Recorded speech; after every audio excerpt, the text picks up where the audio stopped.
запис. І традиційних вітань всім учасникам і учасницям. Сьогодні у нас буде двомовний вебінар, тож я буду по кілька реплік буквально для того, щоб пані Оля перекладала для нашої спікерки і в зворотньому напрямку тоді перекладала для нас.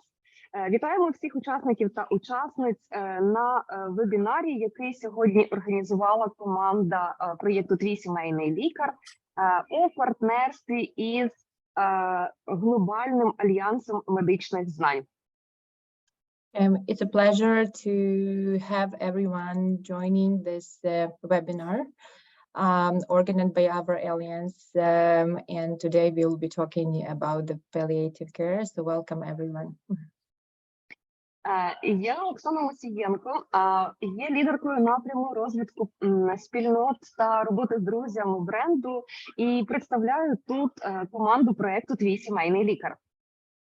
So my name is Oksana Mosiyenko, and I will be leading this seminar, and I'm the representative of one of their charitable foundations here, which is called Your Family Physician. Як я вже і сказала, що сьогоднішню зустріч ми зорганізовуємо разом із паном Олегом Дов'яком, він тут ось є, теж, напевно, скаже кілька слів нам, і разом із громадською організацією «Глобальний альянс медичних знань». Пане Олеже, напевно, кілька вітальних слів. Чи доєдналася пані Неля як засновниця, власне, цієї організації лікарської? So we are organizing this seminar together with the Global Alliance of Medical Knowledge, and Mr. Oleg Dovyak, who is the representative of this alliance, is present here as well today with us. Так, усім доброго дня. Якщо пані Нелі немає, то я розпочну. Всіх вітаю на сьогоднішньому вебінарі. Дуже радий, що до нас долучилася, власне, пані Сара Слаттер, американська лікарка, яка працює у Dana-Faber Cancer Institute. I have a pleasure to greet everyone today on this seminar, and we are so pleased and grateful to Dr. Sara for joining us today and for finding time to give us the seminar and share her experience in palliative care. Thank you. Так, я переконаний, що ті знання, які сьогодні передасть пані Сара, дуже будуть корисними і цінними для українських лікарів, які сьогодні тут зібралися з усіх куточків країни. Це як з західних областей, так і зі східних, центральних. Тож, власне, паліативна допомога і цей досвід США, це буде дуже пізнавальним. I'm pretty sure that this seminar is invaluable in terms of the knowledge we will get for every single representative from every single corner of Ukraine, as palliative care is a developing branch of medicine in our country. So we are all looking forward to hear the information that will help us to improve our care. Так, і дякую, пані Саро, за те, що готові ділитися своїми знаннями і що сьогодні будете розповідати. And thank you again, Dr. Sara, that you are here and ready to share your knowledge with us. We really value that a lot. Thank you so much for that introduction.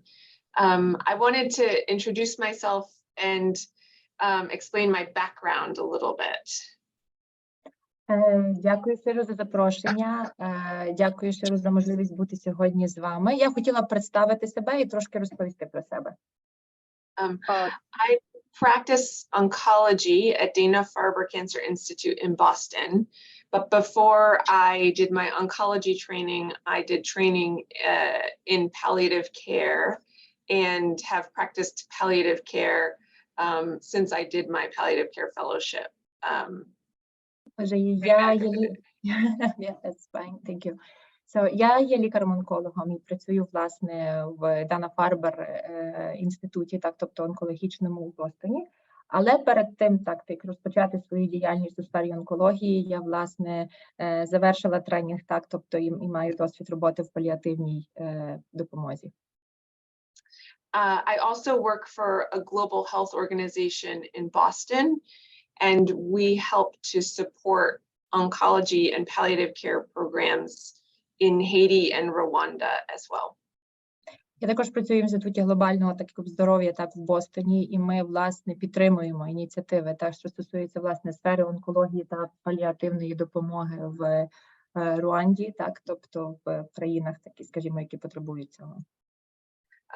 Full disclosure, my training is in internal medicine and not family medicine.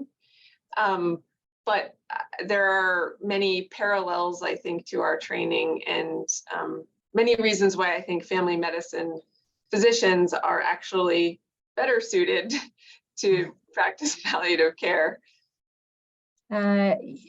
Щоб просто уточнити, так, тобто основна моя освіта медична, та все ж таки була не зовсім у сімейній медицині, а більше таке, тобто займалася терапією, так, тобто як такою, але в принципі ці галузі досить близько, досить споріднені одна з одною.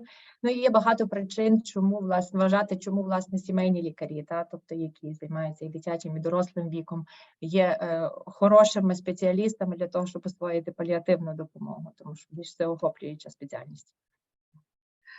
In the course of this discussion, I want to introduce some basic principles of palliative care and talk a little bit about pain management if we have time to do so. Сьогодні в часі нашої лекції я би хотіла перш за все представити вам деякі такі загальні принципи, так, тобто надання паліативної допомоги. А також потім, можливо, трошечки поговорити про більш специфічні, так, тобто заходи, якщо в нас буде на це час. I want to acknowledge that how we practice palliative care here in Boston may be very different from how palliative care can be practically implemented in other places, such as the Ukraine. Я, звичайно, буду трошки акцентувати на тому, як ми надаємо і організовуємо надання паліативної допомоги в Бостоні, розуміючи, що, можливо, практики впровадження, так, тобто наших принципів не завжди можуть легко адаптуватися в інших країнах. And I want to acknowledge that I won't know some of the cultural nuances and the practices that are part of your care, but I think that these principles can be adapted to different communities and are meant to serve as more of a guideline. І, можливо, я, направду, не всі нюанси, так, тобто надання медичної допомоги у вашій сфері, у вашій культурі, тобто в медичній культурі знаю, та є з ними ознайомлена, але все ж таки я вірю, що ці гайдлайни, так, тобто які я подам сьогодні, ви зможете, тобто, знайти шляхи, тобто їх адаптувати, так, тобто, власне, я не думаю, що це буде настільки складно зробити, щоб адаптувати їх в свою практичну сферу. Пані Олю, я перепрошую, і пані Саро, I'm sorry.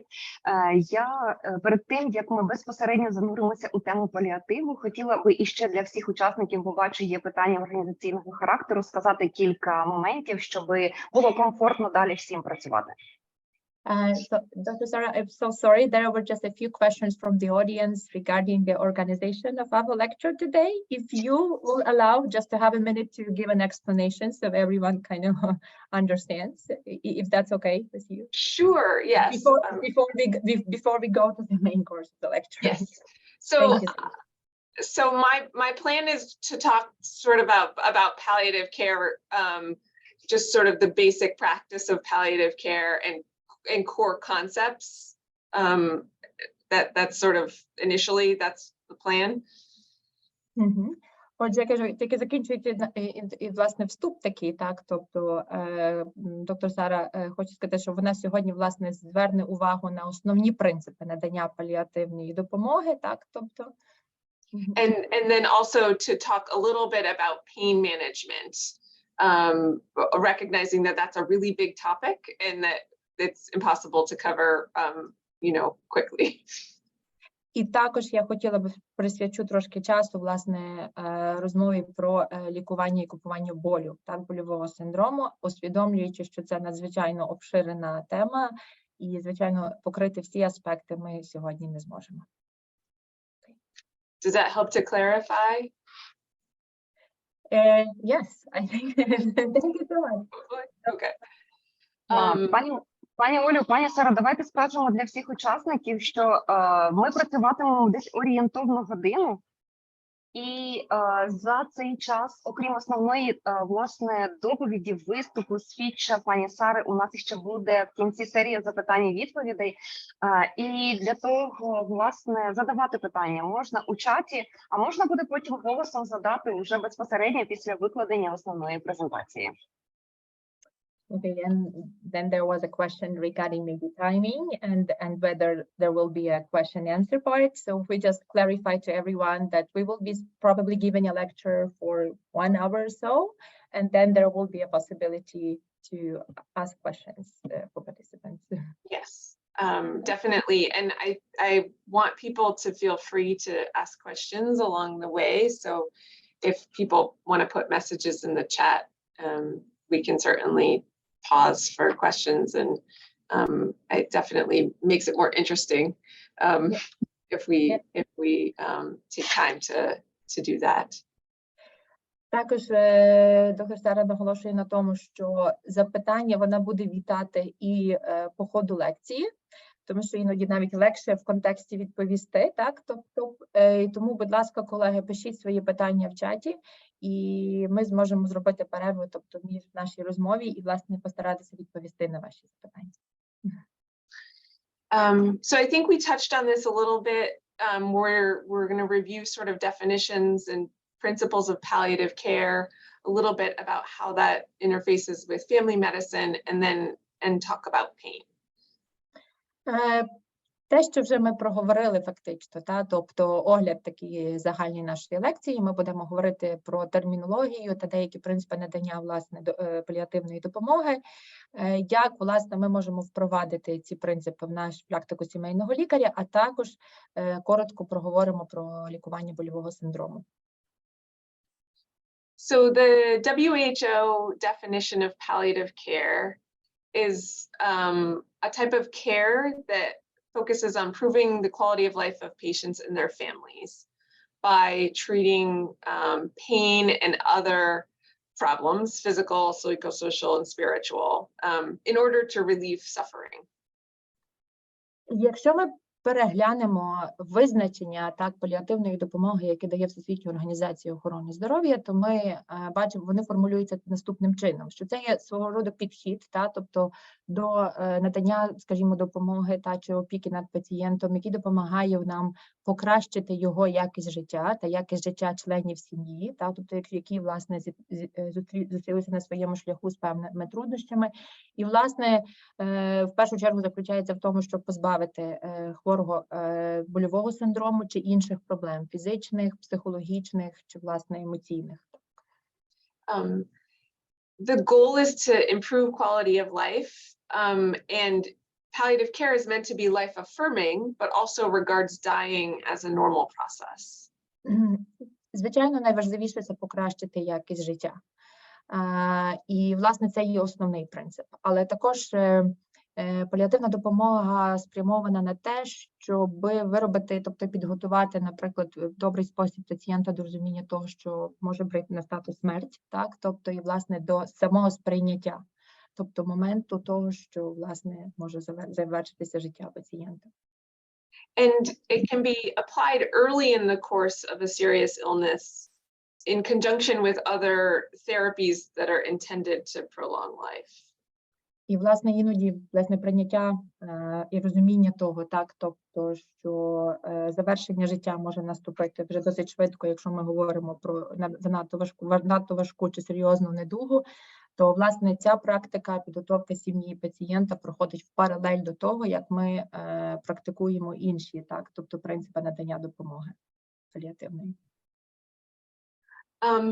This just to briefly review that the WHO has actually now incorporated palliative care into their guidelines for cancer control programs, recognizing that it is also very important along with screening, prevention, and treatment.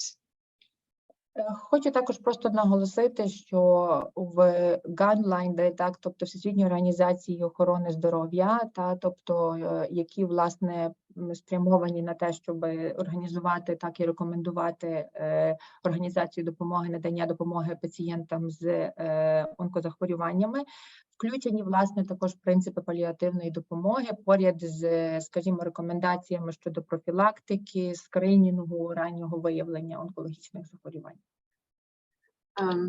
Separate from oncology, there's been a recognition that national palliative care program guidelines need to be developed in order to help incorporate palliative care into the public health system.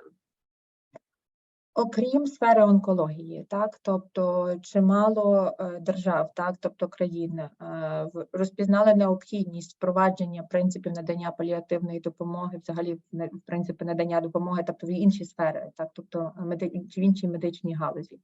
І тому, власне, сфера громадського здоров'я, так, особливо, так, тобто, власне, займається цим актуальним питанням, так, тобто в кожній державі. So the emphasis is on developing laws and regulations to make opioids and other necessary medications available to patients and their families. Зокрема, одним із таких, тобто практичних завдань є, власне, прийняття законів та інших необхідних документів регуляції для того, щоб, скажімо, опіоїдні препарати стали доступними в медичній та надання медичної допомоги, власне, цим пацієнтам. And then promoting education for healthcare providers as well as government officials, patients, and families to better ensure there's universal access to palliative care within the system. Важливою складовою, власне, цих національних паліативних програм є також освітня складова. Тобто, власне, навчання не лише спеціалістів сфери охорони здоров'я, а також представників уряду, самих пацієнтів, їхніх членів сімей, тобто інших опікунів, які, власне, є дотичні, тобто до пацієнта, який потребує паліативної допомоги. Таким чином, виносячи цю сферу на більш універсальний рівень. So how do we think about this in the context of family medicine? Як ми роздумуємо, тобто про паліативну допомогу в контексті сімейної медицини? This is a statement from the American Academy of Family Physicians, basically emphasizing the holistic approach of family medicine that focuses on the well-being of patients, both physically and psychosocially, as well as family, emphasizes continuity of care and quality of life. So it makes family physicians suited to help care for people with end-stage illnesses.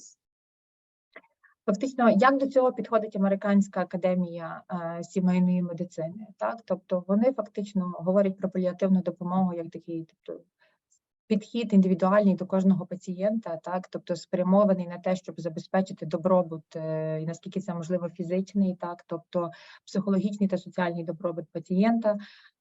Також їхній фокус є на сім'ю пацієнта, так? Щоб також передбачаючи таким чином абсолютно постійне надання допомоги, так, тобто на різних рівнях, і знову ж таки з акцентом на те, щоб якість життя, так, тобто була передовим принципом надання допомоги.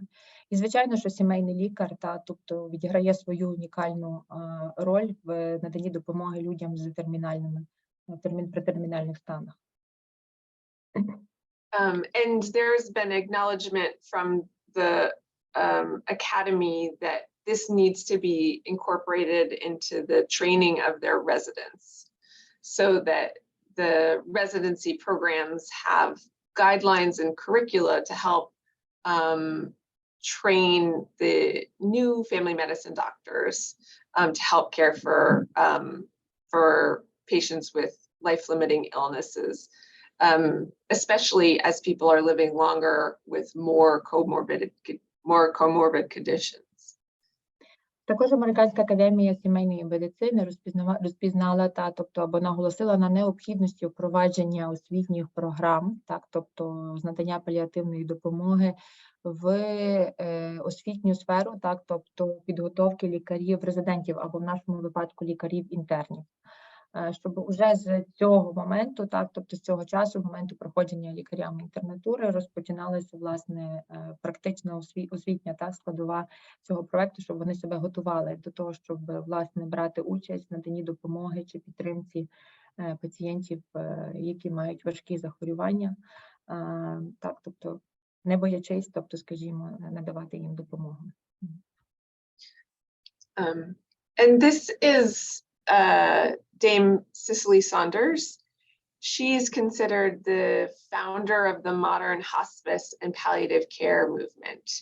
She was a nurse and then trained as a social worker and then became a physician. And she opened the first hospice in London in the 1960s. І перед вами, власне, фото пані Дейм Сіслі Сондерс, власне, медичної сестри, яка вважається людини, яка була спершу медичною сестрою, потім соціальним працівником соціальної сфери, а згодом стала лікарем і була першим засновником хоспісу в Лондоні. And the reason she opened this hospice was to have a place where patients could go, where they could receive pain and symptom relief, along with holistic care to try and meet the social, psychological, and spiritual needs of patients and their families as they were going through the dying process. І причиною, чому, власне, вона вирішила відкрити такий заклад, хоспіс, тобто стало, власне, пошук пацієнтами багатьма місця, куди б вони могли прийти, тобто і отримати, перш за все, допомогу, симптоматичну допомогу, зокрема, власне, конструювання больового синдрому, але окрім того, щоб і їхня сім'я, і самі пацієнти могли отримати також і психологічну підтримку, психологічну допомогу, тобто на шляху боротьби з їхньою недугою, яка часто, скажімо, тобто була смертельною недугою. So there are many different definitions of palliative care. Most definitions include the importance of responding to and relieving all kinds of suffering. Багато є визначень, тобто паліативній допомозі. Більшість із них свій акцент покладають на те, щоб, власне, отримати відповідь, пацієнт мав відповідь, тобто на запропоновану допомогу, яка допомогла би просто зменшити його страждання, тобто і біль, який він відчуває. But there's also an acknowledgement that it is important to attend to both the patient and the family to help establish goals of care and help to coordinate care between specialists and different sites of care. Але, звичайно, в цих визначеннях обов'язково згадується про сім'ю, тобто яка відіграє важливу роль в наданні допомоги, в тому, як правильно, скажімо, власне, налагодити зв'язок, тобто і комунікацію між сім'єю та усіма іншими спеціалістами медичних та немедичних сфер, які беруть участь у опікуючись даним пацієнтом. So this is just another way of looking at sort of the broad scope of palliative care and the fact that when patients are facing a life-limiting illness, that they're attending to physical suffering is just one part of caring for the whole patient.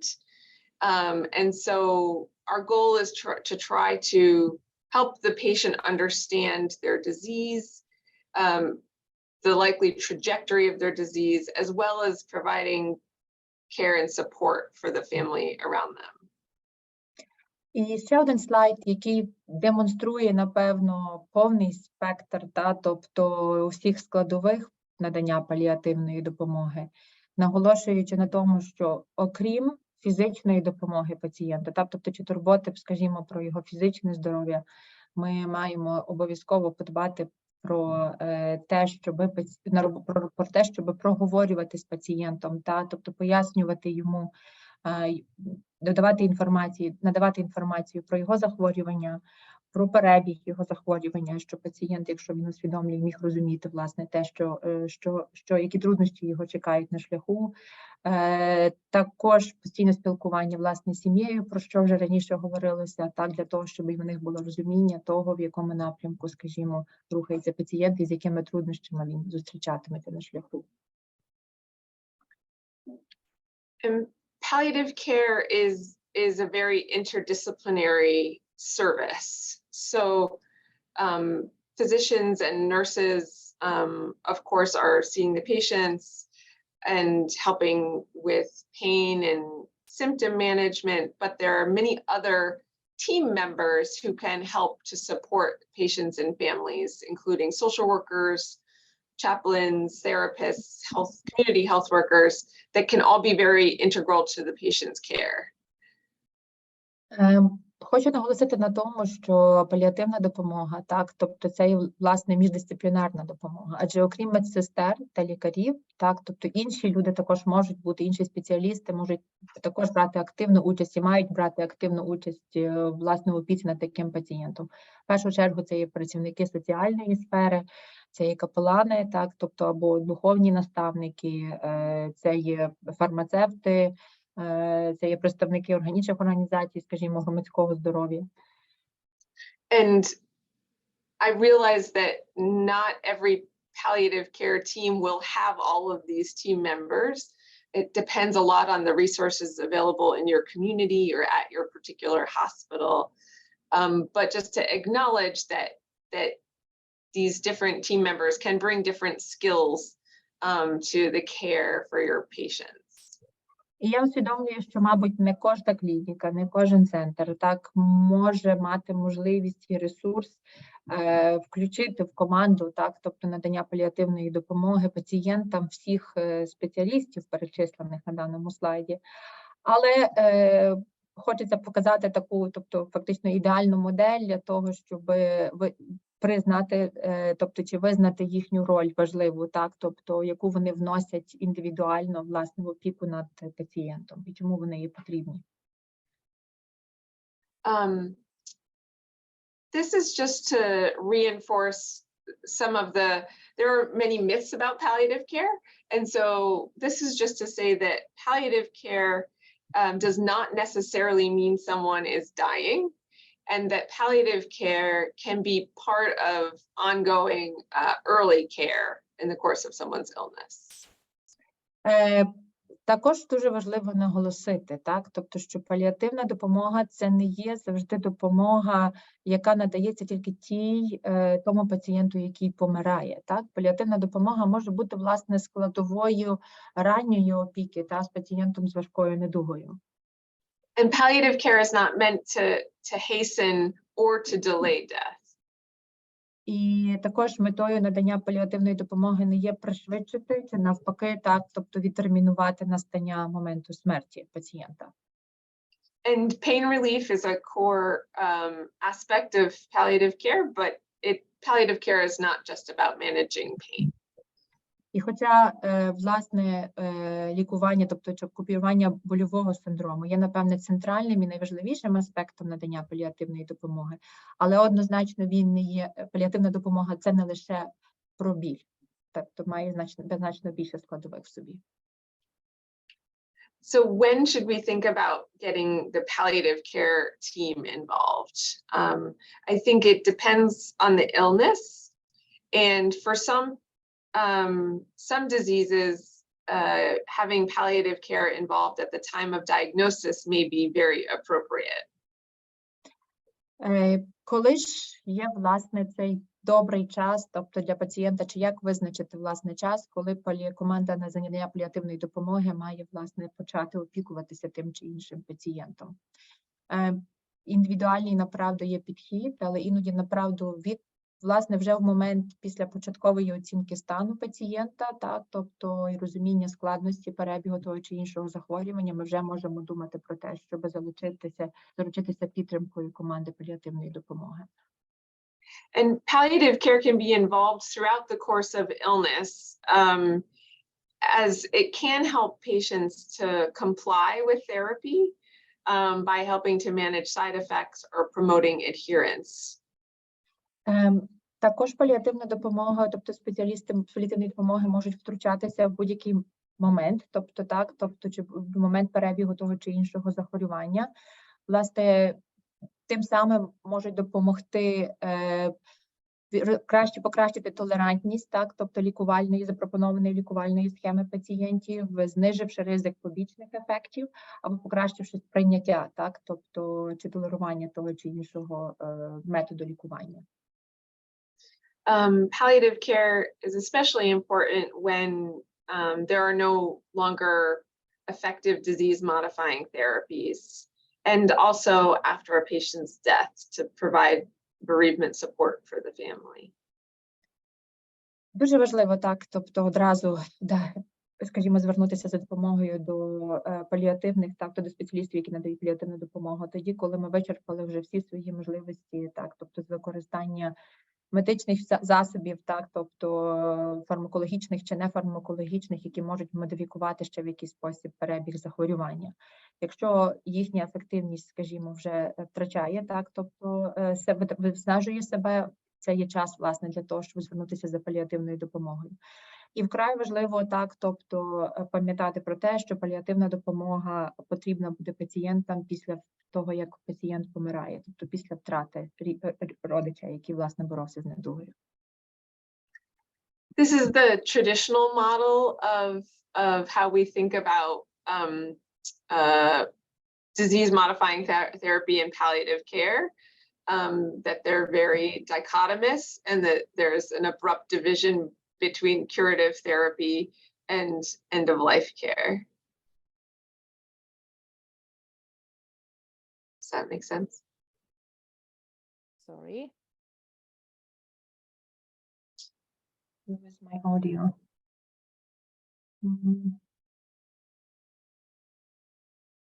Can you hear?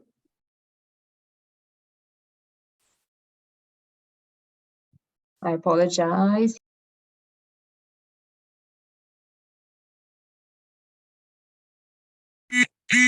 Все чути.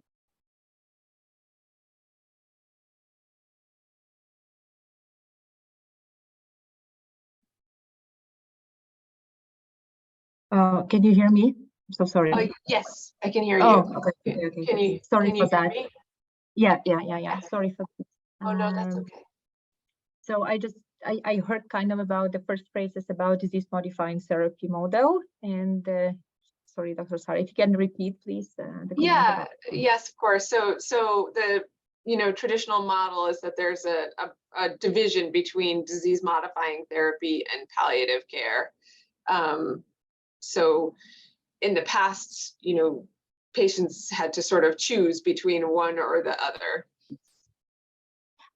На цьому слайді фактично є модель, тобто, яка представляє нам, тобто фактично зв'язок між паліативною допомогою, тобто та іншими методами, які можуть ще лікування, які можуть, власне, модифікувати перебіг захворювання.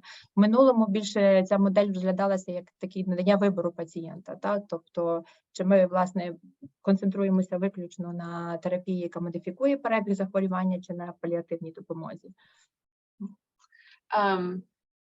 But what actually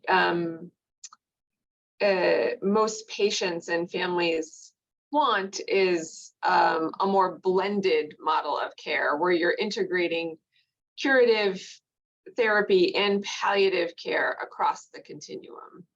Але більшість пацієнтів, вони хочуть, власне, мати модель, де, власне, поєднується паліативна допомога і, власне, з допомогою, яка спрямована на модифікацію, тобто чи на зміну, тобто перебігу, власне, захворювання. Тобто одна терапія поєднується з іншою. So what are some of the benefits? So palliative care can help to improve quality of life. It can increase patient and family satisfaction with their care. It can decrease healthcare costs, and some patients may actually live longer when palliative care is involved. Оце які ж в нас є переваги паліативної допомоги, так? Тобто, тобто ті плюси, чому ми повинні звернутися до неї? Перш за все, тому що вона дозволяє пацієнтам покращити якість життя. З іншого боку, ми маємо також краще сприйняття, більш таке зрозуміліше і реалістичне сприйняття пацієнтом свого стану, а також таке хороше позитивне сприйняття сім'єю стану пацієнта.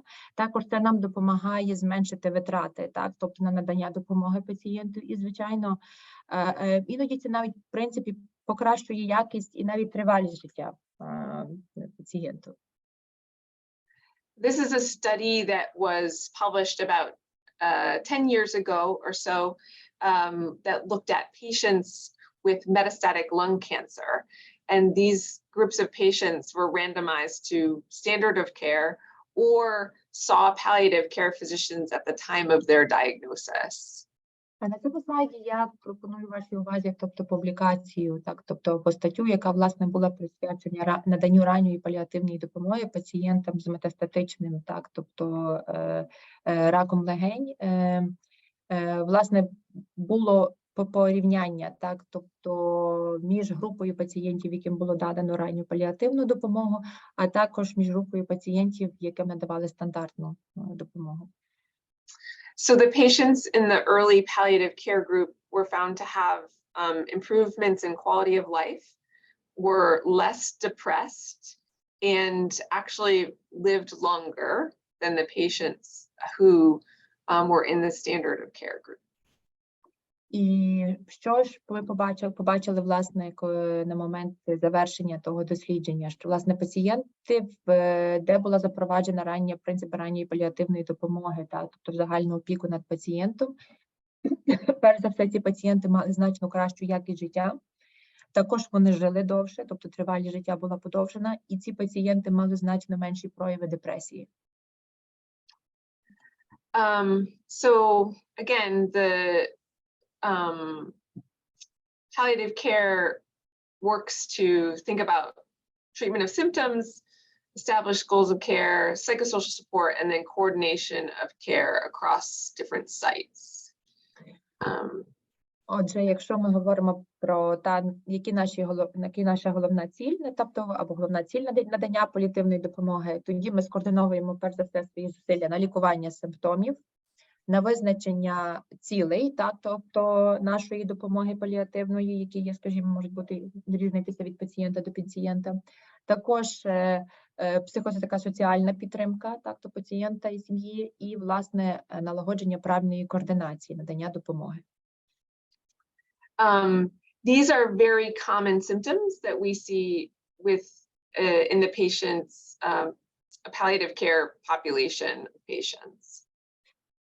На даному слайді є перелік симптомів, тобто які найчастіше зустрічаються, так, тобто у пацієнтів, які потребують паліативної допомоги. If you allow, I'll just quickly translate them for the audience. Sure. Отже, серед них це є, власне, фізичні симптоми, такі як біль, делірії, порушення дихання, тобто диспної, так, тобто нудота, блювота, закрепи, загальна слабкість, так. Тобто і є, власне, фізіологічні такі, тобто або, відповідно, психологічні, перепрошую, це, власне, депресія, так, тобто, чи надмірне хвилювання, так.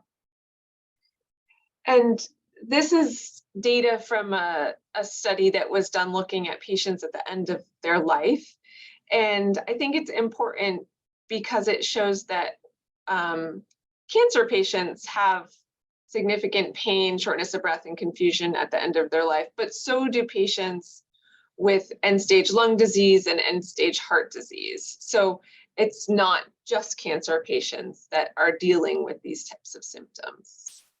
І коли, власне, проводили інше дослідження, щоб зрозуміти, в якій групі пацієнтів, так, тобто, скажімо, з важкими захворюваннями чи термінальними, так, тобто на термінальній стадії певних захворювань, переживають які симптоми, побачили, що, в принципі, так, пацієнти з онкопатологією, вони дійсно мають проблеми, так, тобто, про які ми говорили, тобто порушення стану свідомості, орієнтації, так, тобто біль, диспної, так, тобто порушення дихання, але також і пацієнти, які, скажімо, страждали від хронічних захворювань серця, серцево-судинної системи, так, тобто у стадії декомпенсації чи хронічні захворювання гастроінтестинального тракту, так, тобто на термінальній стадії, вони також переживали всі ці симптоми.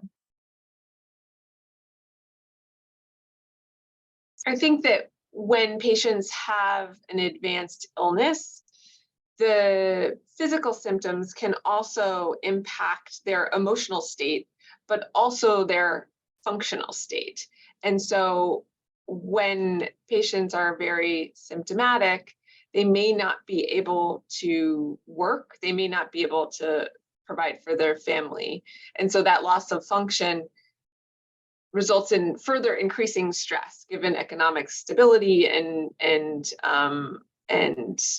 this loss of their role in their family and community.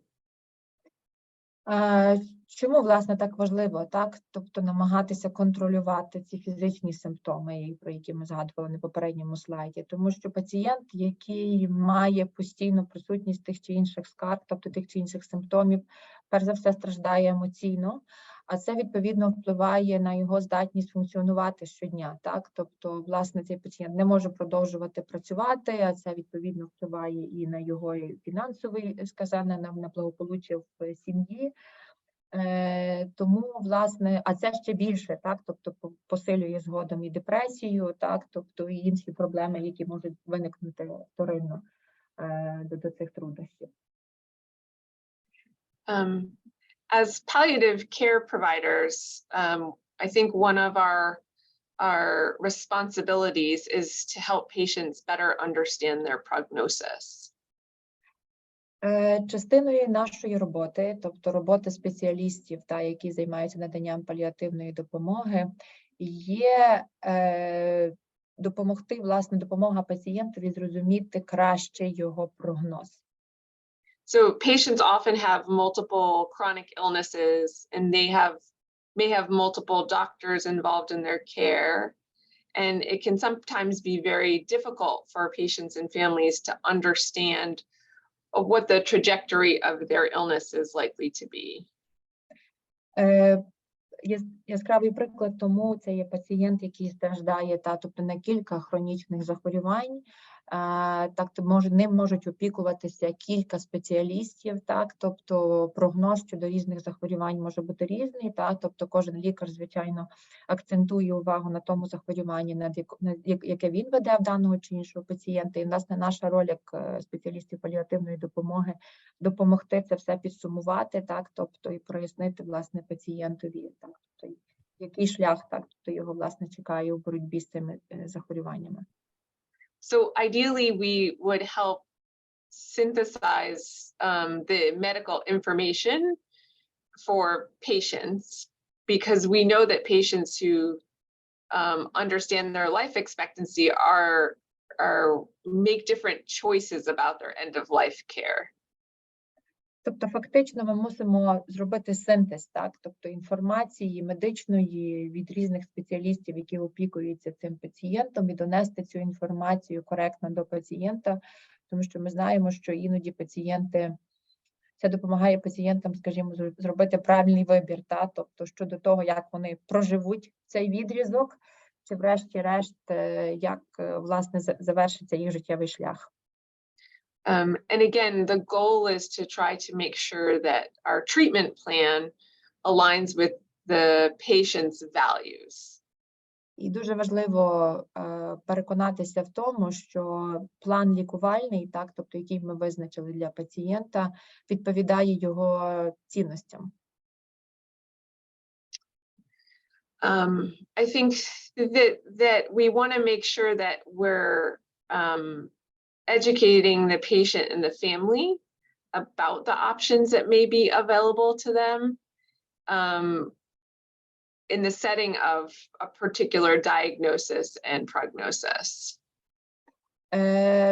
Тобто ми, як спеціалісти, повинні розказати, так, тобто пацієнтам, або провести свого роду таку освітню, пізнавальну розмову з пацієнтом та сім'єю про ті опції, так, тобто, які існують у плані, скажімо, надання там допомоги, так, в контексті залежно від того, з яким захворюванням пацієнт бореться, і також щодо того, скажімо, яким шляхом, і порадитися з ними і прийняти спільне рішення щодо того, яким шляхом іти далі. We want to be able to help patients and families balance the risks and benefits of different options that might be available to them. І, власне, якщо у нас є кілька опцій, тобто яким шляхом ми можемо піти далі у веденні пацієнта, ми хочемо переконатися, що і сім'я, і сам хворий розуміють, так, тобто переваги та недоліки кожної із опцій, яку ми пропонуємо перед тим, як вони зроблять свій вибір. This is an excerpt from a document called the Serious Illness Communication Guide. Це є, власне, уривок з документу, який називається, так якби, гайдлайни, так, тобто для спілкування з, скажімо, з пацієнтом, з хворим, які страждають на серйозні захворювання. And this guide is available on the internet now, available to everybody, and was modeled after surgical checklists that are used in the operating room. Власне, зараз онлайн цей опитувальник є вже доступний, так, тобто для кожного, і часто його, власне, подають навіть пацієнтам паралельно з опитувальниками, які пропонують хірурги, скажімо, при підготовці до оперативного втручання. So it's a list of questions that can give doctors a roadmap to asking sort of difficult questions and to guiding these discussions because they're not easy to have with our patients. Цей опитувальник чи цей гайдлайн, тобто для розмов, може бути таким свого роду порадником для лікарів, які готують себе до важкої розмови, тобто з пацієнтом про захворювання, тобто перебіг захворювання чи прогноз. Часом є дуже нелегко сформулювати певні запитання, так, тобто чи власне спланувати свою розмову. І, власне, ці запитання є скеровані на те, щоб допомогти лікарю підібрати правильні слова для розмови. So this acknowledges that we may not be able to cure a patient or to make a particular disease go away, but helps to establish what they would want if things were to change, if their illness were to worsen, so that we know what's most important to them. Цей опитувальник перш за все націлений на те, щоб зрозуміти ставлення пацієнта, так, тобто до, скажімо, тої можливості, скажімо, коли, якщо, скажімо, в якийсь момент може бути погіршення стану їхнього перебігу захворювання, так, тобто яке ж, власне, ставлення, які очікування пацієнта, якщо дійсно ми будемо бачити якісь погіршення, так, тобто в перебігу того чи іншого захворювання. Okay. The next piece of this is psychosocial support. Studies have shown that depression is very prevalent in terminal illness and often undertreated. Також хочу наголосити, що в плані психологічної, так, тобто чи соціальної підтримки, депресія, так, тобто виходить, напевне, на одне з таких провідних місць, так, то і вона є присутня в більшості пацієнтів, які, власне, страждають від таких важких недуг, і особливо яскраво себе дійсно проявляє на більш таких термінальних стадіях перебігу захворювання. And untreated depression is associated with a decreased functional capacity, poor quality of life, and desire for a hastened death. І, власне, якщо проігнорувати ці симптоми депресії, так, то очевидно, тим самим, як вже показано в дослідженнях, тобто ми маємо всі шанси і погіршити і функціональні здатності пацієнта на тому чи іншому етапі перебігу захворювання, так, тобто і, власне, його якість життя, і, власне, пришвидшити момент настання смерті. But patients with advanced illness are just as likely as other patients to benefit from antidepressants, from psychotherapy and counseling as other populations. Так, і, власне, також хочу наголосити на тому, що пацієнти, власне, з такими важкими захворюваннями, так само, як пацієнти, скажімо, з іншими групами захворювань, якщо у них є симптоми депресії, вони будуть мати таку ж користь, так, тобто і позитив, якщо у них буде вчасне надано консультування, так, психологом щодо депресії, чи призначені відповідно антидепресанти, так, тобто медикаментозна корекція цих симптомів. There's also data that shows that most patients want their healthcare professionals to ask them about their spiritual or religious beliefs if they are seriously ill. Із досліджень, так, тобто проведених, власне, в сфері паліативної допомоги, побачили, що більшість пацієнтів має бажання, так, або хотіли б, щоб їх, власне, їхні лікарі, так, тобто чи опікуни, запитали, так, тобто про їхні релігійні, так, тобто віровизнання, чи про їхній емоційний та духовний стан. Що це є для них, власне, важливо. And so helping connect patients with members of their faith community can help dying patients prepare for death.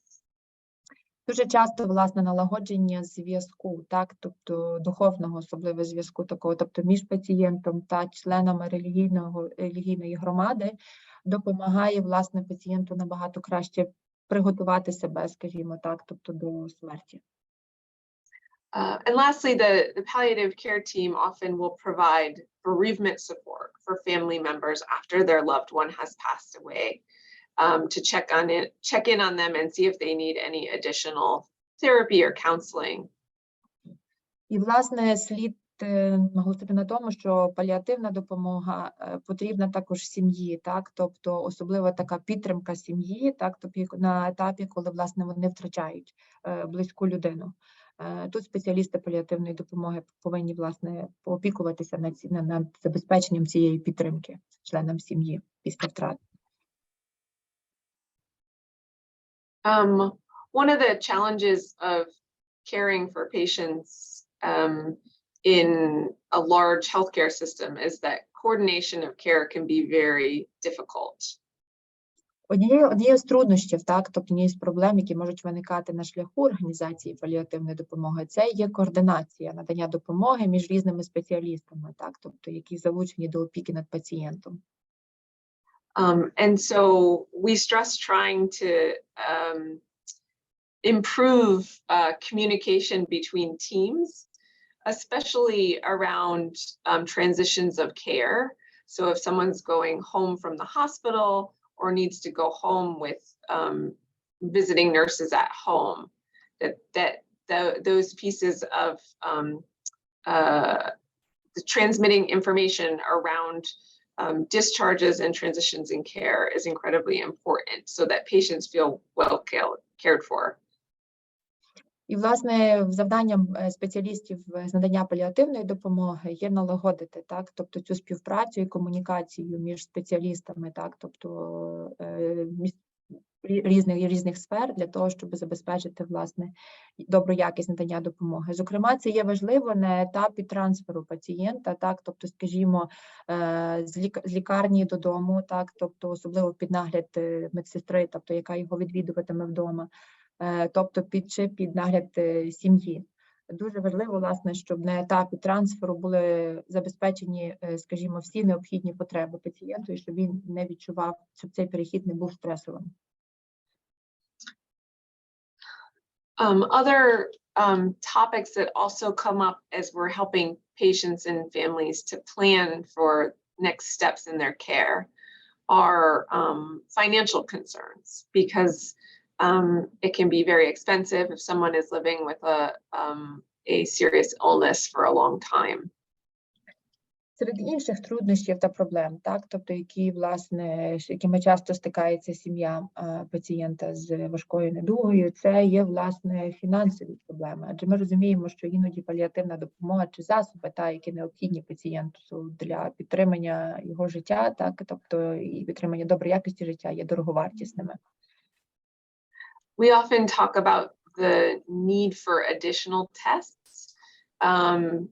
So does a person need another scan? Do they need another set of blood work, and how will that information change what we do next or our recommendations for how to best care for them? Часто ми обговорюємо потребу чи необхідність в проведенні, і додаткових діагностичних, скажімо так, тестів чи процедур, тому що такі запитання часто виникають, можливо, ще щось упущено, ще щось недопроведено, так. Часто ми просто намагаємося ці речі проговорити і особливо зрозуміти, чи результати тих чи інших додатково проведених обстежень якось вплинуть, так, тобто на тактику нашого лікування та ведення пацієнта.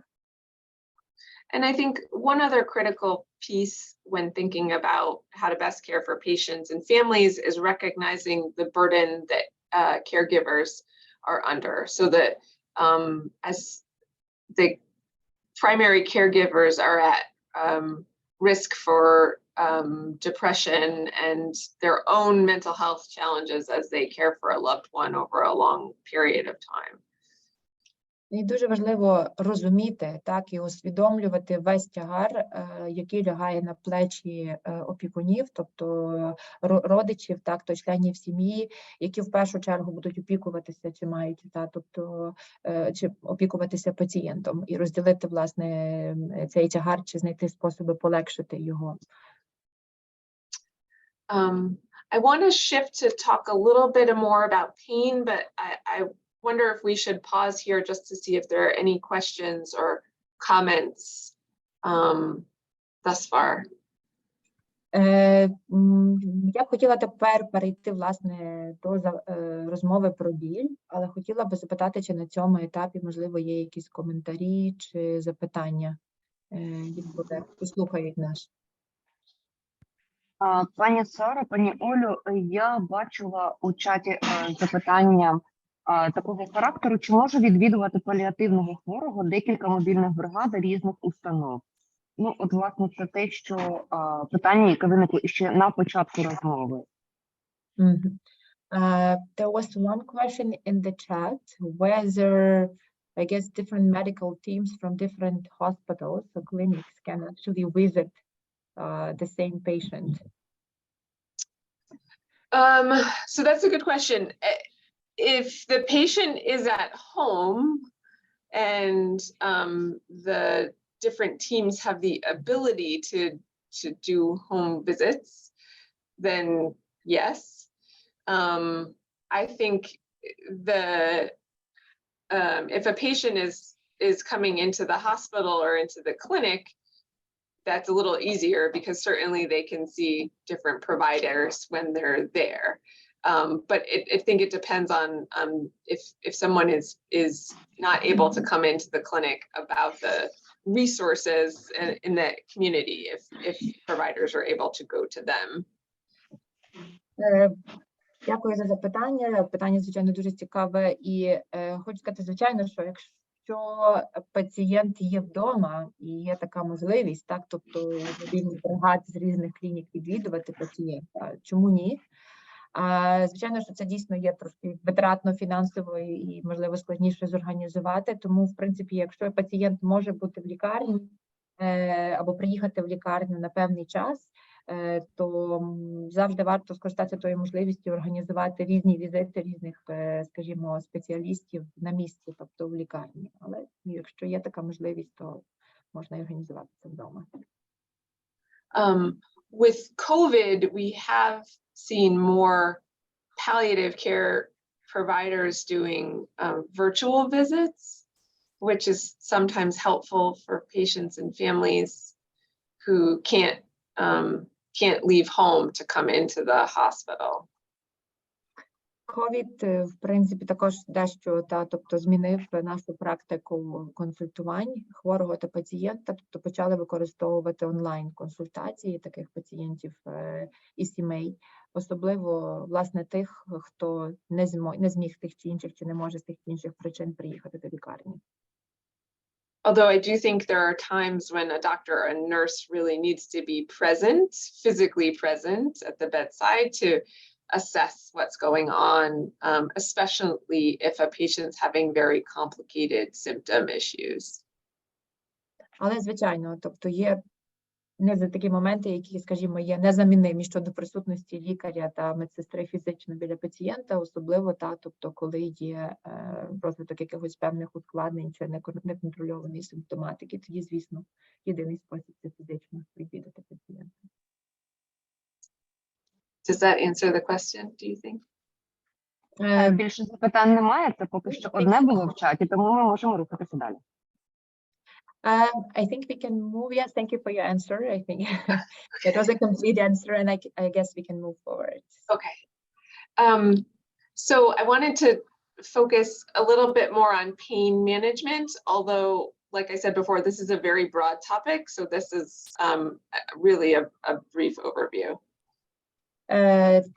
Як я вже згадувала раніше, тобто поговоримо про біль, але, звичайно, сама тема дуже обширена, тому лише головні моменти. So in 2015, the Lancet Commission published findings that demonstrated that there was dramatic inequities in availability of access to opioids, morphine and other opioids, between rich countries and poorer countries. Комісія Lancet, тобто у 2015 році, власне, опублікували такий репорт, де повідомили про те, що є надзвичайно, тобто велика різниця власне, в доступі, тобто до морфіну, тобто до інших опіоїдних аналгетиків у країнах багатих економічно, та в країнах бідніших, тобто або ті, що розвиваються. So the numbers are very surprising, but so 70% of the morphine that's consumed in the whole world is consumed by just 4 countries: the US, Canada, the UK, and Australia. Цифри були направду вражаючі, так як за їхнім дослідженням 70% всіх опіоїдів, тобто які вживалися на той час у світі, використовували, були призначені, власне, фахівцями в Сполучених Штатах, Канаді, Великобританії та Австралії. This map is also, I think, very helpful in thinking about how unequally the use of pain medications is across the world. Ця карта також є доволі допоміжною для того, щоб зрозуміти, наскільки неоднозначно і нерівнозначно використовується морфін та опіоїди, тобто у світі. So the International Narcotics Control Board every year publishes the amount of opioids that are utilized in a country on an annual basis, which they calculate as sort of per capita usage. So in 2020, Ukraine reported use of basically 1 milligram of morphine per person annually. Фактично щороку, тобто публікуються дані по використанню, тобто морфіну в тій чи іншій країні в міліграмах на особу. Колеги, я попрошу вимкнути мікрофон. Хто вам? Ну, тільки один розділ пройшло, а далі не пускає. Зараз, секундочку, я вимикаю.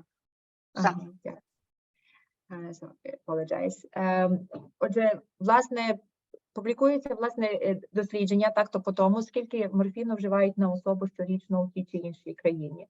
За даними 2020 року в Україні на особу тобто використовувалося приблизно 1 міліграм морфіну. And so for comparison, in the United States, the number was 40 milligrams per person annually.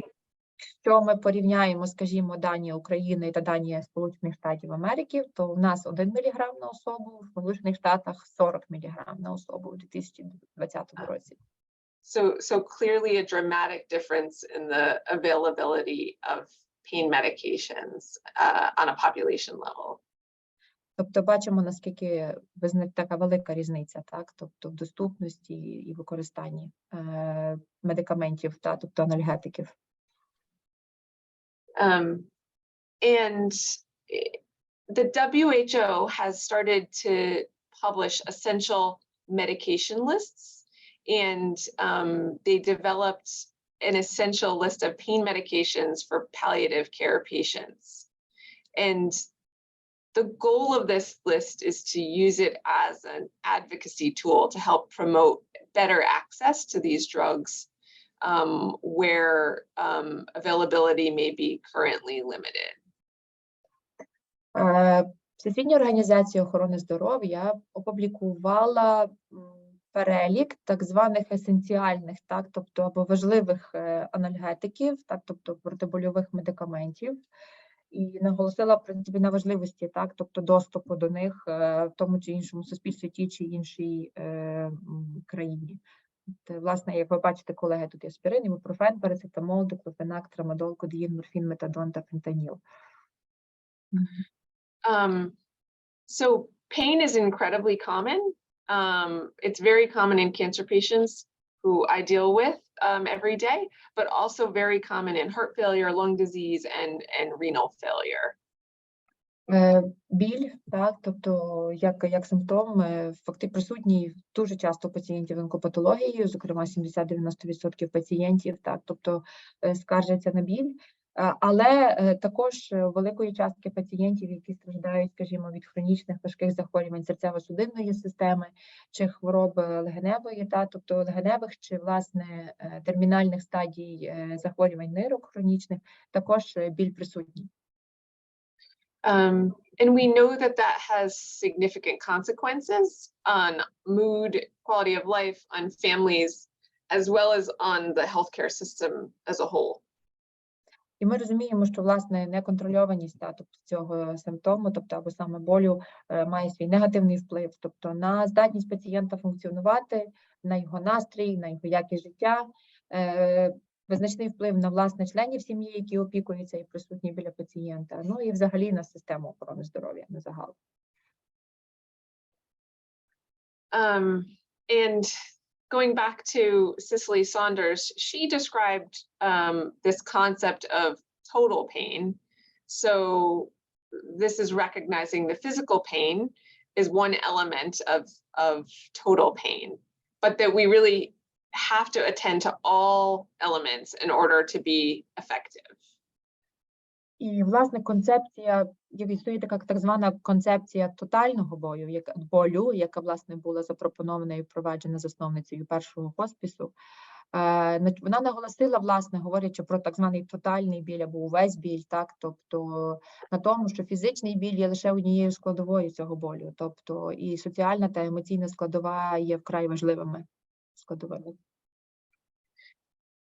So when we're thinking about physical pain, we're often utilizing pain medications that are opioid-based as well as non-opioids.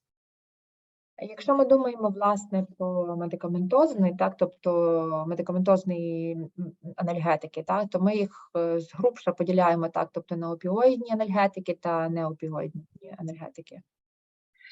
There also may be a role for additional therapies, so sometimes interventional therapies like nerve blocks or epidurals. Є також, але важливу роль відіграють, власне, в купіруванні болю і нефармакологічні підходи, зокрема, наприклад, методи інтервенційної медицини, як епідуральна анестезія, скажімо, чи нейромізові блокади. There may also be a role for surgery or physical therapy in improving pain. Свою роль також тут відіграє хірургічні підходи, так, тобто чи фізіотерапія. And attending to depression and mood issues, because when depression is poorly controlled, pain symptoms can be worse. І, звичайно, скажімо так, консультація психолога з приводу, наприклад, депресії, так, тобто чи розладів, скажімо, емоційної сфери. Бо ми знаємо, що якщо ці речі є неконтрольовані, то, відповідно, вони будуть погіршувати больові відчуття. These are some of the common medications that we might utilize to help manage pain. На цьому слайді представлені найбільш широко вживані медикаменти, так, які ми використовуємо в боротьбі з болем. So NSAIDs like ibuprofen and acetaminophen are often the first approach when someone's reporting pain. Нестероїдні протизапальні препарати, а зокрема ібупрофен, а також ацетамінофен, так, тобто або парацетамол, часто є препаратами першої лінії, які ми призначаємо у боротьбі з больовим синдромом. And opioids are often utilized next for very severe pain. Опіоїдні анальгетики приходять на зміну неопіоїдним у випадку, якщо перші себе вичерпують. And then we often consider addition of what we call adjuvant analgesics. These can often be very helpful, especially if someone has neuropathic pain. І є група так званих адювантних анальгетиків, тобто які ми використовуємо в додаток до перших двох груп, особливо у пацієнтів, які мають так звану невралгію, тобто або невропатичні болі. This is the WHO analgesic ladder, which emphasizes utilizing non-opioid pain medications initially, and then escalating as needed, incorporating opioids as pain progresses to more moderate and severe. І це так звана драбинка, тобто яка запропонована, або драбинна модель, запропонована Всесвітньою організацією охорони здоров'я, яка, власне, наголошує на тому, що починаємо ми з неопіоїдних анальгетиків, і як хвороба прогресує, тобто і посилюються больові відчуття, тоді ми маємо право, власне, рухатися вже до опіоїдних анальгетиків в поєднанні з неопіоїдними чи адювантними засобами. This is talking a little bit about how classifying pain can help us to guide therapies. На цьому слайді представлена, власне, важливість концепції класифікації, тобто болю, тому що іноді, прокласифікувавши правильно біль, це нам допомагає, власне, визначитись, яку тактику прийняти в боротьбі з цим болем. So somatic nociceptive pain is often described as aching, dull or sharp, maybe worse with movement. Отже, наприклад, соматичний нociceptivний біль, тобто може дійсно описуватися як гострий чи такий тупий біль, і тобто який часто локалізований, фокальний, який часто погіршується руховою активністю. It tends to be well localized, for example, pain in a bone. Тобто зазвичай він доволі добре локалізований, наприклад, скажімо, біль в певній кісті, And then there's visceral nociceptive pain, which is described as more diffuse and cramping, radiating, but harder to localize.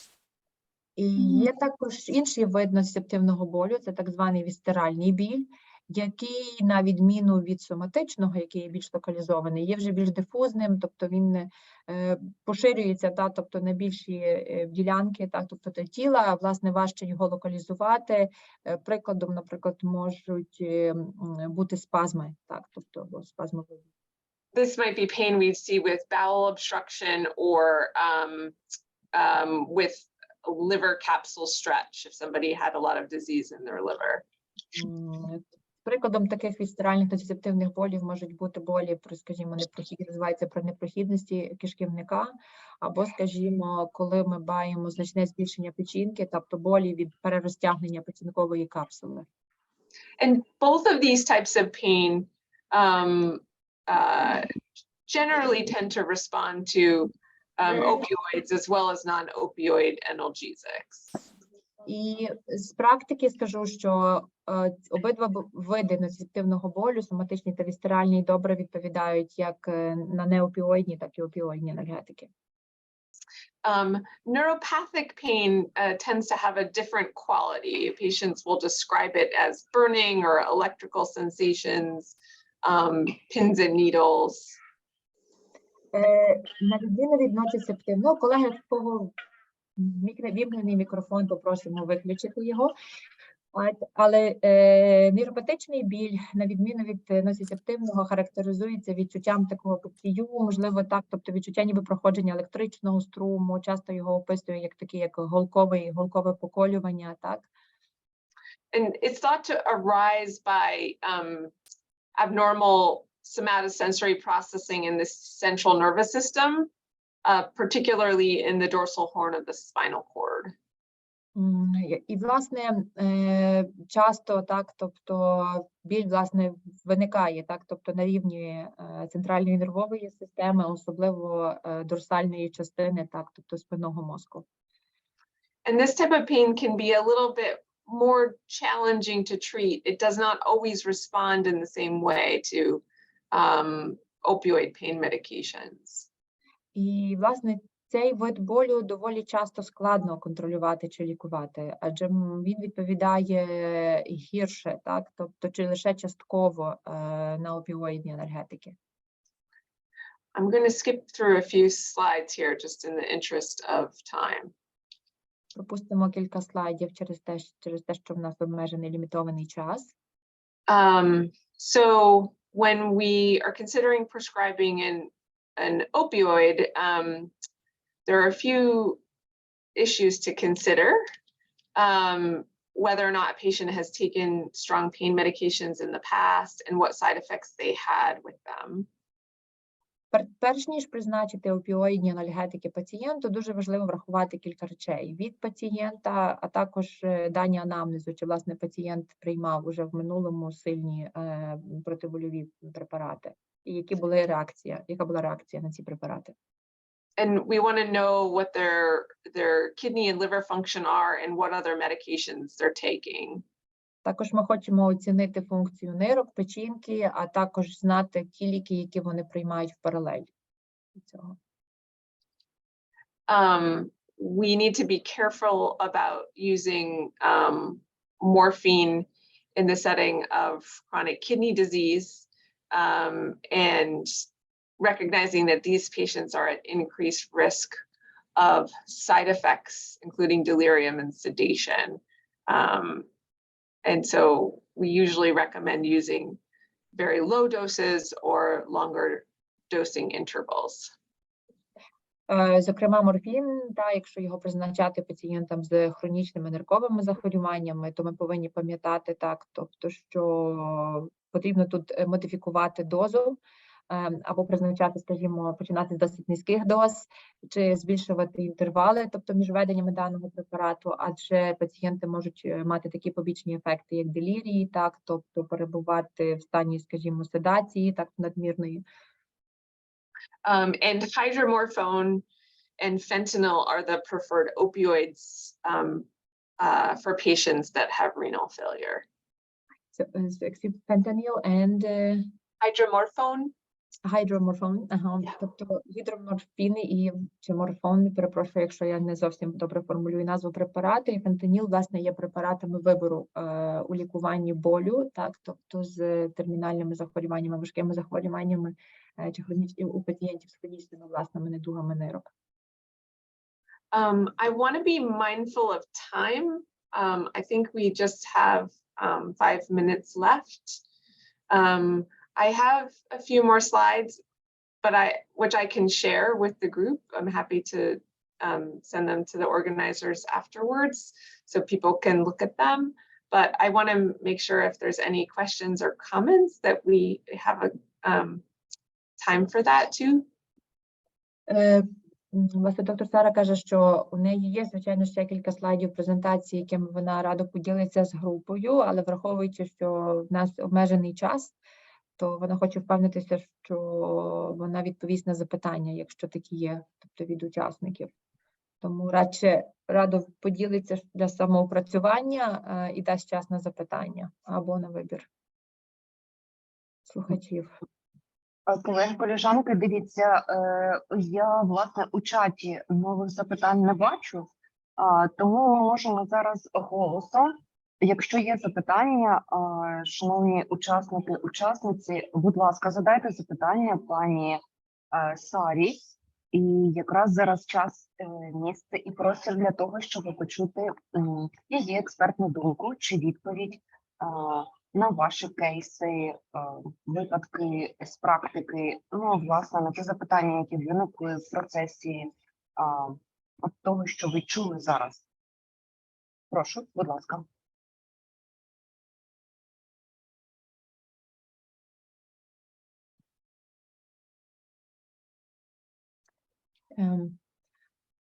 Чи можу я задати запитання, якщо ви дозволите? Так, звісно, пані Олю, ну чого ж ні? Ви ж така сама учасниця, як і кожна з нас, тільки ще з більшою місією. Прошу.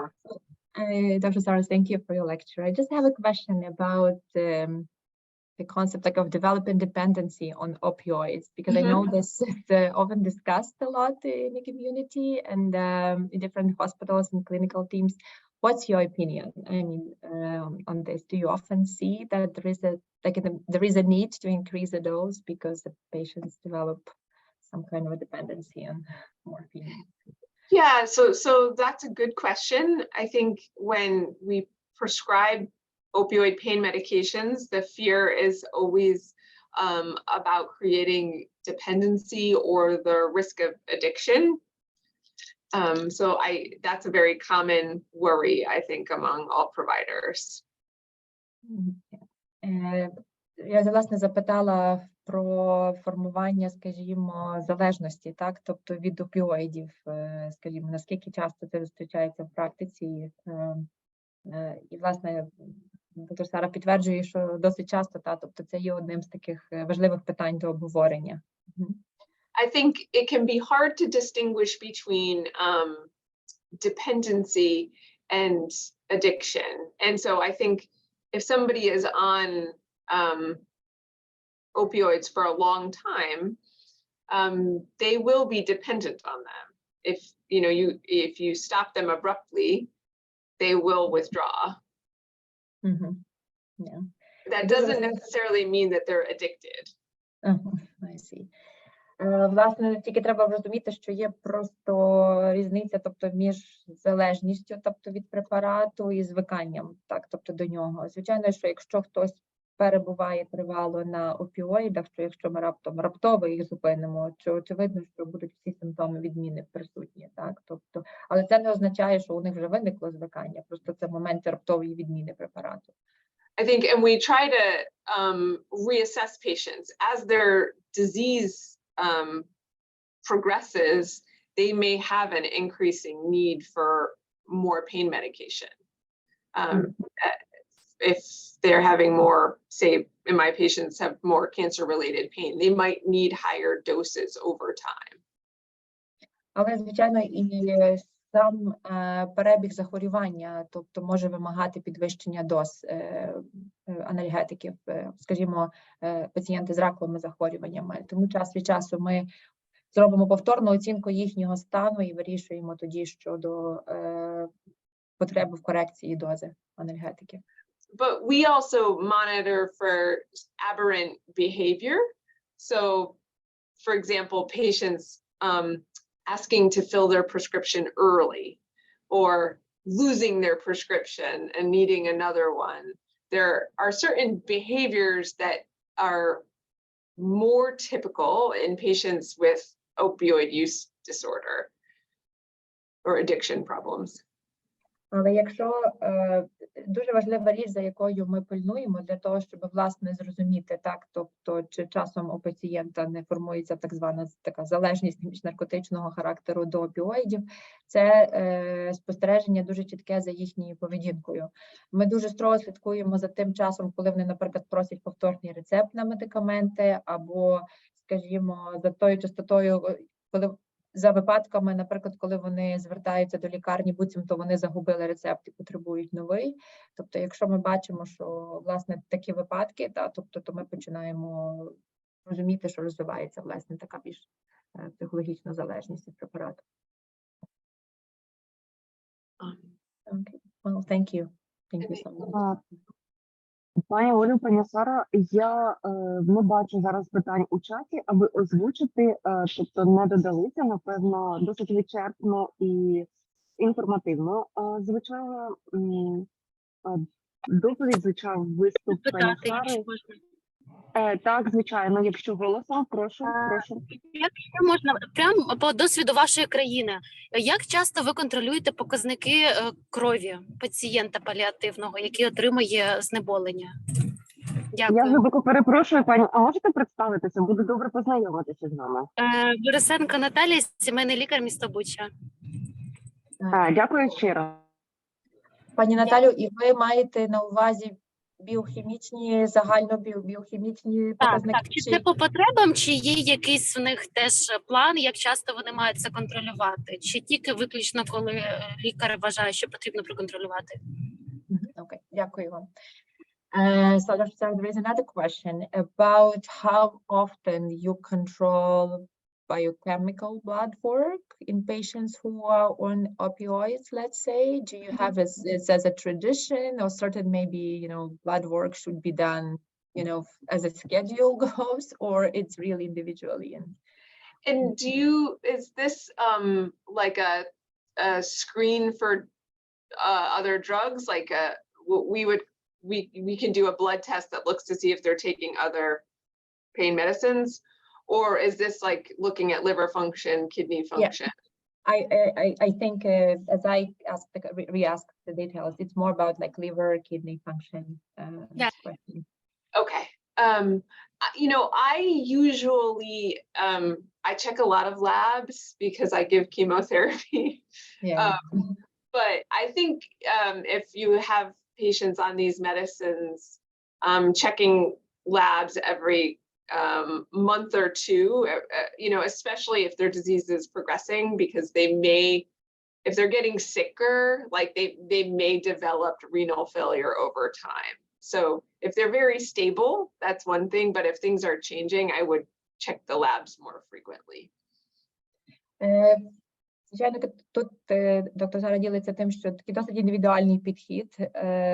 Звичайно, вона як онколог, та через те, що пацієнти також приймають хіміотерапію, аналізи проводяться дуже часто. У пацієнтів, які більш стабільні, можливо, так нема потреби так настільки часто, можливо, раз на місяць чи два, а то й рідше, якщо, скажімо, дійсно стан відносно стабільний на даний інтервал часу. Але якщо хвороба прогресує, то тоді ми можемо частіше, ніж раз на місяць перевіряти біохімічні показники, тому що, власне, на термінальних стадіях вони дуже часто йдуть, власне, печінкову чи ниркову недостатність. Тому, насправді, такий більш індивідуальний підхід до пацієнта. Дякую. Дякуємо, пані Саро, пані Оля. Можна запитання? Місто Львів, лікар Соломчак. Прошу. Ірина. Прошу, Яке лікування анемії у онкохворих? Дякую. So there is a question about treating anemia in patients who suffer from oncological diseases. So whether to treat it with medication or to treat it at all. Yes, it's like a very general question. Okay. So in my patients, if somebody is anemic and I can treat it. So if they have iron deficiency or B12 deficiency, then I will try to correct those things, even if they're on chemotherapy. Also, try to clarify, I guess, if there is something that you can change.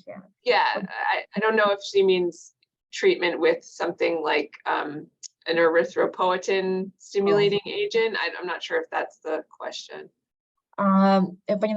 Пані Ірино, можливо, ви ще уточните своє запитання, але перша відповідь на запитання є такою, що якщо, звичайно, це анемія, так, тобто внаслідок дефіциту вітаміну 12, фолієводефіцитна чи залізодефіцитна, то очевидно, що ці речі коригуються. Чи ви маєте на увазі, можливо, використання там еритропоетину, скажімо, якщо ми маємо нормохромну нормоцитарну анемію, якщо ви можете уточнити тоді ж запитання? Так, я маю на увазі, чи крім препаратів заліза і фолієвої кислоти, чи можна робити еритропоетин чи переливання крові таким пацієнтам? Дякую. Okay, so yes, the question is also on whether like erythropoietin or blood transfusion, you know, can be used and If yes, then in what circumstances, I guess. So in our practice, we don't use erythropoietin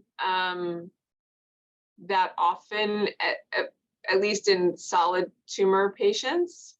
I think the practice is a little bit different in the hematologic malignancies groups. But we do use blood transfusions periodically if necessary. Скажімо, в сфері онкології, тобто, зокрема, у пацієнтів із солідними пухлинами, еритропоетин вкрай рідко використовують у практиці, але трансфузія, тобто крові, так, тобто переливання крові, так, час від часу використовують.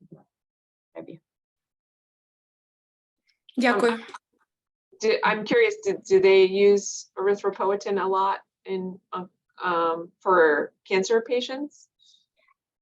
Доктор Слаттер питає, чи з вашого досвіду, так, я так розумію, до пані Ірини, чи взагалі до колег запитання, чи часто використовується в нас еритропоетин в пацієнтах з онкопатологією? Ну, я в своїй практиці не використовувала. So, I mean, the answer from the colleague who actually formulated this question is actually that not really. Yeah, I mean, there's been some data that shows that there's more adverse effects for patients like on chemotherapy that are getting erythropoietin, like more risk of blood clots. And it showed like decrease in survival actually. So that, I think that's sort of why it fell out of favor in the last 10 years or so. Доктор Сара коментує те, що були проведені дослідження, власне, про використання еритропоетину у пацієнтів з онкопатології, які перебувають на хіміотерапії. І, власне, було показано підвищений ризик тромбування, так, тобто ускладнень тромбозів у даної категорії пацієнтів, а відповідно скорочення тривалості життя. Власне, напевне, це є одним з таких вагомих аргументів, чому в своїй практиці, власне, доктор Сара не використовує так широко еритропоетин. Thank you, Dr. Sara. Дякуємо. Я так розумію, що так, тут ви узгодили відповідь на питання. Тут є ще одне запитання в чаті від пана Михайла. Як часто ви відвідуєте хворого вдома і як часто спілкуєтеся в телефонному зв'язку впродовж місяця? There is one more question in our chat from Dr. Mikhailo. I think the question is how often you visit your patient at home and how often you talk to the patient online during the months, during 1 month period. I think it depends a lot on what's going on with the patient. So if things are very stable and nothing's changing, I think it may be possible to do more visits online. And I think you know, we often interface with the home hospice team, which can go to the nurses can go to the house and make an assessment and then call us, so that if something happens acutely, the nurse will assess the patient and we can talk to them and then we can make a change in the medication without having the patient come in. So it really depends on sort of what the situation is and what the needs of the patient are. Тут, направду, є індивідуальний підхід, залежить, направду, від ситуації, так, тобто, чи стану, в якому буває пацієнт, але дуже часто, власне, лікарі комунікують з командою. Ось вімкнений мікрофон, так. Секундочку.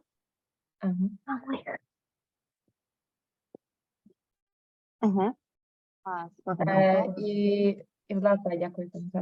То, власне, лікарі намагаються комунікувати з командою з хоспису, спеціалістів із хоспису, зокрема з медичними сестрами, які частіше навідуються до пацієнта, щоб вчасно розпізнати те чи інше ускладнення, ту чи іншу гостру ситуацію, невідкладний стан, і, власне, скоригувати. Так? Тобто на місці якщо вже, скажімо, стан потребує госпіталізації, тоді пацієнт госпіталізується.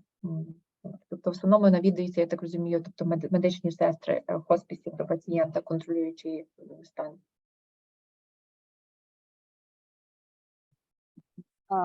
Сподіваємося, що пан Михайло почув відповідь.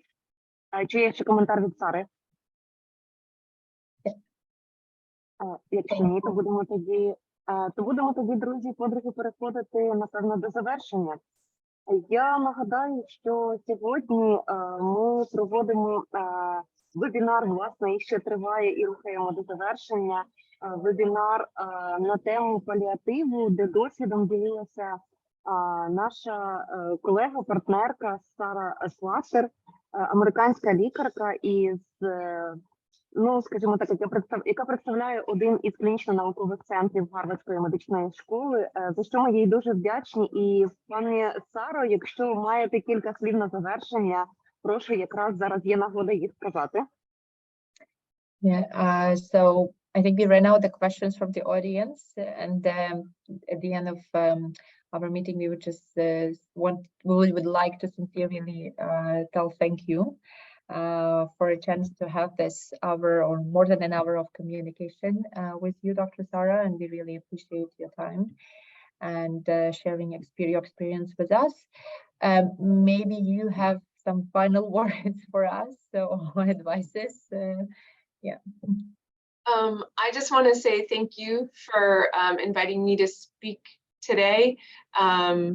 I want to also acknowledge that you guys are doing incredibly hard work during a really difficult time in your country, and that your patients are very lucky to have you caring for them. Доктор Сара, хочу подякувати, власне, за те, що за запрошення, так, бути спікером в часі сьогоднішнього вебінару. Також хочу подякувати нам за те, що ми в таких важких умовах, так, тобто як команда колеги, де надаємо допомогу нашим пацієнтам і стараємося це робити на доброму рівні. Дякуємо щиро так усім учасникам і учасницям, які доєдналися і були цей час з нами. Я перепрошую за музичний фон, який навколо мене, бо теж через відключення електроенергії і зв'язку працюю в публічному місці. Нашу сьогоднішню зустріч перекладала, люб'язно на це погодилася на волонтерських засадах. Наша партнерка і подруга, тепер уже можу говорити точно, проєкту «Твій сімейний лікар», пані Ольга Тичківська, неврологиня, яка практикує у Львівській медичній дитячій обласній клінічній лікарні. Пані Олю, щиро вам дякуємо за те, що були з нами. Друзі, також хочу сказати про те, що це сьогодні у нас третя зустріч, яку ми проводили для обміну досвіду між американськими і українськими лікарями у партнерстві із із глобальним альянсом медичних знань. І сподіваємося, що це третя, але далеко не остання така зустріч. Тож слідкуйте за нашими анонсами і точно знаю, що буде попереду ще дуже багато всього цікавого. Thank you again, Dr. Sara. This is our third meeting, organized by the Global Alliance of Medical Knowledge, and we hope that this is not the last. And I guess you mentioned that you will be able to share some slides with us, right? Yes, I'll send them to Oli. Yeah, дякую. І доктор Сара, власне, поділиться слайдами сьогоднішньої презентації з нами. Будемо щиро вдячні. І обов'язково, власне, презентацію надішлемо у зворотньому листі для всіх, хто і був сьогодні з нами тут наживо, ці годину 44 хвилини, і для тих, хто зареєструвалися, але не змогли доєднатися до зустрічі. Тож обов'язково читайте від нас листа із зворотніми матеріалами про цей вебінар. І ще раз щиро дякуємо, так, і приймаємо подяки від вас. У чаті вони сипляться. Спасибі, друзі. Тримаємося на зв'язку. Все буде Україна. Щиро дякую, пані Оксано. Thank you, Dr. Sara, again. Have a good rest of the day. Thank you so much. Дякую. Bye-bye. Bye.